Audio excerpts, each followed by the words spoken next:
সহ্যের সীমা অতিক্রম করে গেলে প্রয়োজনে ফোর্স করুন বলছেন মমতা বন্দ্যোপাধ্যায়। আর এখানেই এবার কড়া প্রতিক্রিয়া দিয়েছেন বিজেপি রাজ্য সভাপতি সুকান্ত মজুমদার। তার বক্তব্য, কাকে ধমকাচ্ছেন?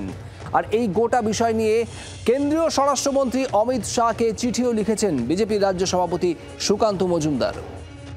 মমতার হুঁশিয়ারি পাল্টা সুকান্ত মজুমদারের। কার উপর হুমকি দিচ্ছেন? বাংলার মানুষের উপর। বিজেপি চুপ করে বসে থাকবে না, হুঁশিয়ারি সুকান্ত মজুমদারের। মুখ্যমন্ত্রীর বিরুদ্ধে অমিত শাহকে চিঠি দিয়ে নালিশ জানিয়েছেন বিজেপি রাজ্য সভাপতি। সুকান্ত মজুমদারের বক্তব্য এই প্রসঙ্গে শোনাবো। ভাবতে অবাক লাগছে, লজ্জাও লাগছে। একজন ভারতবর্ষের ফেডারেল স্ট্রাকচারের মুখ্যমন্ত্রী হয়ে উনি বলছেন বাংলাকে অশান্ত করার চেষ্টা করলে আসাম অশান্ত হবে, মণিপুর অশান্ত হবে, নর্থ ইস্টকে অশান্ত করার কথা বলছে। কার ভাষা? বাংলাদেশের জামাতের ভাষা, ভারত বিরোধী শক্তিগুলোর ভাষা। বাংলার একজন মুখ্যমন্ত্রী, ভারতবর্ষের একজন মুখ্যমন্ত্রী হয়ে তিনি ভারতবর্ষেরই একটি অংশকে অশান্ত করার কথা বলছেন, নর্থ ইস্টকে অশান্ত করার কথা বলছেন। আমি কেন্দ্রীয় এজেন্সি যারা ভারতবর্ষের আন্তরিক এবং বাহ্যিক সুরক্ষা দেখে তাদের কাছে অনুরোধ জানাবো যে মমতা বন্দ্যোপাধ্যায়ের উপর সতর্ক দৃষ্টি রাখো।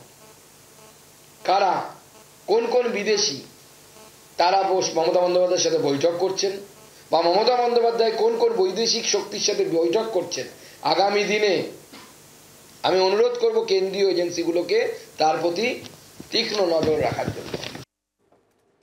তোপ পাল্টা তোপ। মমতা বন্দ্যোপাধ্যায়ের বক্তব্যের প্রতিক্রিয়ায় সুকান্ত মজুমদার তিনি বলছেন নর্থ ইস্টকে অশান্ত করার কথা বলছেন মমতা বন্দ্যোপাধ্যায়। এজেন্সি নজর রাখুক মুখ্যমন্ত্রী মমতা বন্দ্যোপাধ্যায়ের উপর। কেন্দ্রীয় স্বরাষ্ট্রমন্ত্রী অমিত শাহকে চিঠিও দিয়েছেন সুকান্ত মজুমদার। রাজীব চক্রবর্তী আমাদের প্রতিনিধি রয়েছেন আমাদের সঙ্গে। রাজীব, অমিত শাহকে চিঠি লিখেছেন সুকান্ত মজুমদার, ঠিক কি বিষয়ে কি বক্তব্য তার এই চিঠিতে, জানা যাচ্ছে কিছু?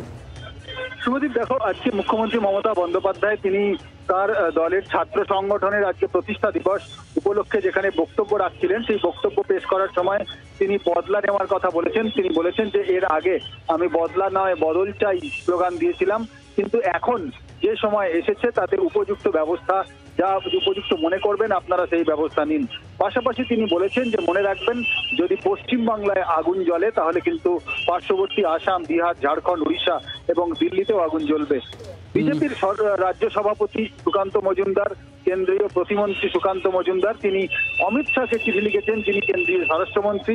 চিঠি লিখে বলছেন যে একজন সাংবিধানিক প্রধান, রাজ্যের প্রধান, তিনি এরকম হিংসাত্মক ভাষণ দিচ্ছেন এবং সেক্ষেত্রে তার ভাষণে স্পষ্টভাবেই বোঝা যাচ্ছে তিনি কিন্তু উস্কানি দিচ্ছেন এবং হিংসা ছড়াচ্ছেন, এবং তিনি একজন অ্যান্টি ন্যাশনাল, অর্থাৎ একেবারে তিনি বলে দিচ্ছেন যে অ্যান্টি ন্যাশনাল হিসেবে মমতা বন্দ্যোপাধ্যায় তিনি এই বক্তব্য রেখেছেন। তাই কেন্দ্রীয় স্বরাষ্ট্র মন্ত্রকের উচিত উপযুক্ত ব্যবস্থা গ্রহণ করা, এবং কেন্দ্রীয় স্বরাষ্ট্র মন্ত্রকের কাছে তিনি এই আর্জি জানিয়েছেন। যদিও আইন শৃঙ্খলা রাজ্যের বিষয়, কিন্তু কেন্দ্রীয় প্রতিমন্ত্রী সুকান্ত মজুমদার, রাজ্য বিজেপির সভাপতি সুকান্ত মজুমদার আজকে মমতা বন্দ্যোপাধ্যায়ের এই ভাষণ থেকে তিনি অভিযোগ জানাচ্ছেন কেন্দ্রীয় স্বরাষ্ট্রমন্ত্রীকে, নালিশ জানাচ্ছেন যাতে কেন্দ্রীয় এজেন্সি দ্বারা তাকে নজরদারি রাখা হয়, এবং মমতা বন্দ্যোপাধ্যায়ের এই ভাষণ উস্কানিমূলক বলেও কিন্তু রাজ্য বিজেপির সভাপতি তিনি কেন্দ্রীয় স্বরাষ্ট্রমন্ত্রী অমিত শাহের কাছে নালিশ জানিয়েছেন। রাজীব, ধন্যবাদ।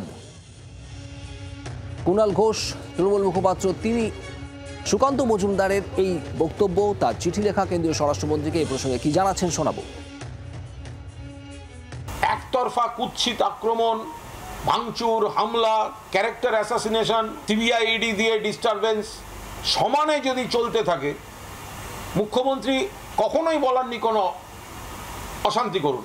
মমতা বন্দ্যোপাধ্যায় বলেছেন, আমরা বলেছিলাম বদলা নয় বদল চাই, কিন্তু আপনারা একতরফা যদি কিছু হয় আপনারা দরকার হলে ফোর্স করবেন, কিন্তু কোনো অশান্তিতে জড়াবার কথা মুখ্যমন্ত্রী একদম বলেননি।